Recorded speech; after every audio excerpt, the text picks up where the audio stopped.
Bonjour et bienvenue dans cette nouvelle vidéo portant sur la crise de 1929 et sur les déséquilibres économiques et sociaux qu'elle a engendrés. Un peu de contexte tout d'abord. En 1929, le monde se remet encore péniblement de la Première Guerre mondiale. Les nations européennes sont sorties considérablement affaiblies du conflit et ont laissé aux États-Unis la place de première puissance politique et économique. Malgré la reconstruction et le redémarrage de l'économie mondiale avec les nombreux échanges commerciaux outre-Atlantique et auxquels participe l'Amérique latine, des faiblesses apparaissent dans l'économie des États-Unis et qui mèneront à la plus grave crise économique que le monde a connue jusqu'alors. En effet, le jeudi 24 octobre 1929, un vent de panique s'empare de la bourse de New York, plus connue sous le nom de Wall Street. En l'espace de quelques heures, plus de 12 millions d'actions sont vendues, précipitant l'effondrement de leur valeur et ruinant dans la foulée plus d'1,5 million d'Américains. Il s'agit d'emblée de la plus grave crise économique de l'histoire des États-Unis, qui met fin à une décennie de croissance économique, ainsi qu'à l'illusion que le cours des actions pouvait grimper sans fin et que s'endetter pour en acheter était donc une activité sans risque. De nombreuses banques font alors faillite aux États-Unis, et celles qui survivent deviennent bien plus prudentes dans leur attribution de prêts, que ce soit pour les particuliers ou les entreprises, provoquant un recul de la production et la fermeture de nombreux établissements industriels et commerciaux. Face à cette situation, les États-Unis du président Hoover font le choix d'une politique protectionniste visant à réduire leurs importations en augmentant fortement les droits de douane et en rapatriant les capitaux placés à l'étranger, notamment en Europe, dans l'espoir de pouvoir assurer leur paiement. Cette stratégie a pour conséquence de porter un coup d'arrêt au commerce international qui connaît un recul de 60% entre 1929 et 1932, mais surtout, cela permet à la crise de se propager outre-Atlantique. Les banques allemandes et autrichiennes, déjà fragilisées par le premier conflit mondial, voient disparaître les capitaux états-uniens, et certaines, à l'image de la Kreditanstalt en Autriche et la Danat Bank en Allemagne, font faillite, provoquant un arrêt des financements aux entreprises et dans la même logique qu'aux États-Unis, une faillite des secteurs industriels et commerciaux. Pour protéger leur économie, de nombreux États, à l'image du Royaume-Uni mais aussi la France et les États-Unis, font le choix de dévaluer leur monnaie, c'est-à-dire d'en réduire la valeur pour pouvoir exporter plus facilement. Si la méthode se montre modérément efficace, elle provoque un écroulement du système bancaire international.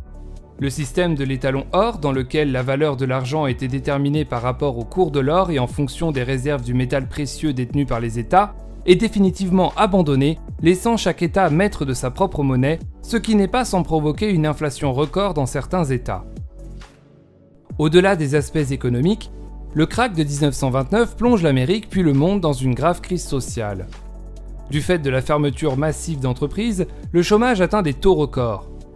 Les États-Unis passent ainsi d'un taux de 3,1% de la population active en 1929 à plus de 25% en 1933, ce qui représente près de 12,6 millions de chômeurs.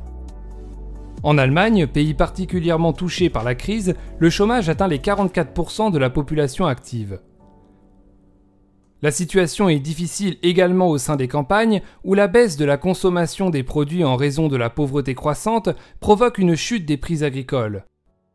Des centaines de milliers de fermiers déjà endettés ne sont plus en mesure de rembourser leurs créanciers à cause de la chute de leurs revenus et font le choix pour certains de migrer en ville dans l'espoir d'une vie meilleure et finissent par grossir les rangs des populations pauvres. Les pays d'Amérique latine, dont les revenus proviennent des exportations de produits agricoles en direction des États-Unis, voient les marchés se fermer et se retrouvent avec des stocks d'invendus croissants, si bien que les populations font parfois le choix de jeter des tonnes de café à la mer ou bien d'en utiliser les graines comme combustible au sein des locomotives à la place du charbon.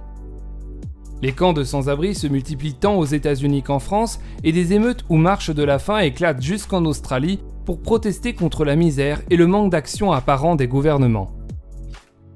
En effet, les mesures protectionnistes ne donnent que des résultats mitigés, ne permettant pas une relance de l'économie des pays. Aux États-Unis, les élections de 1932 donnent gagnant Franklin Delano Roosevelt, qui lance la politique du New Deal dès l'année suivante.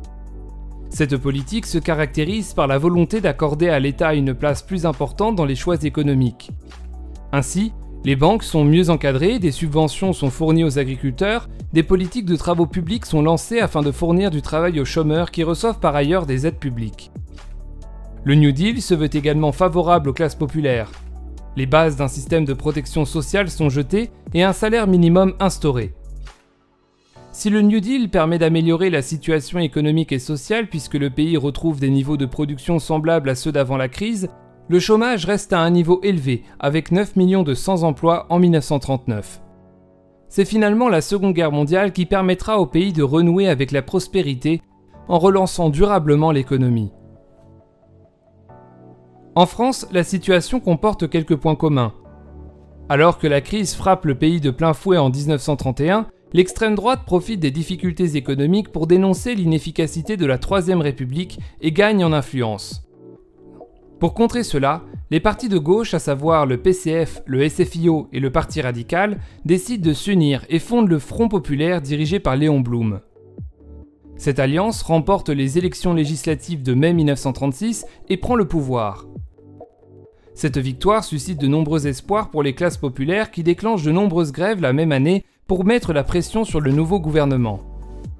Ce dernier signe les accords Matignon le 7 juin 1936 qui consacrent de nombreuses réformes sociales à l'image de la liberté syndicale, de l'augmentation des salaires, de la diminution du temps de travail qui passe de 48 heures hebdomadaires à 40, ou encore l'instauration de 2 semaines de congés payés par an, une première en France. L'État fait également le choix de l'interventionnisme économique, puisque le gouvernement décide de réformer la Banque de France et nationalise les industries des secteurs clés de l'armement, de l'aéronautique ou du chemin de fer, ce qui permet la création de la SNCF en 1937. Pour autant, le Front populaire ne réussit pas à s'inscrire dans la durée. Il se heurte notamment aux milieux d'affaires qui craignent que la France ne devienne un pays socialiste à l'image de l'URSS. De même, le contexte international et les tensions qui ne cessent de monter en Europe pendant les années 1930 freinent la mise en œuvre des réformes, et Léon Blum est poussé à la démission en 1937.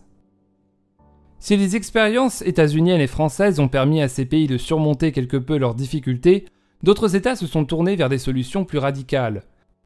L'Allemagne, par exemple, est complètement ravagée par la crise.